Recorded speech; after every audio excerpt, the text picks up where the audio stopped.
That has now been canceled.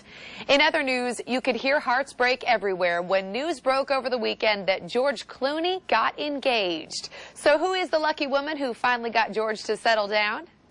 Everyone wants to know, who is Amal Alamuddin, the woman who snagged Hollywood's most eligible bachelor, George Clooney? George really loves that she kind of has a life of her own. She is very successful in her own field. She is a human rights lawyer from Britain. Here's what we know about Clooney's fiancée. She was born in Lebanon to a prominent family and is a graduate of NYU Law School.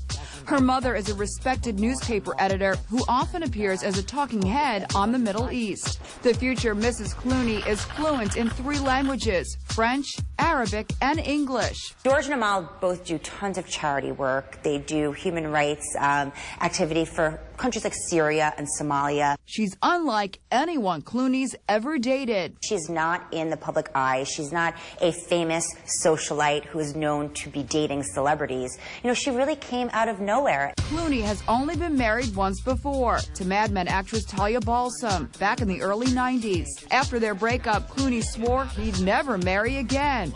He had a short fling with Renee Zellweger. Fear Factor contestant Sarah Larson was on his arm for a little over a year. And then there were 3 years with sultry Italian actress Elisabetta Canalis.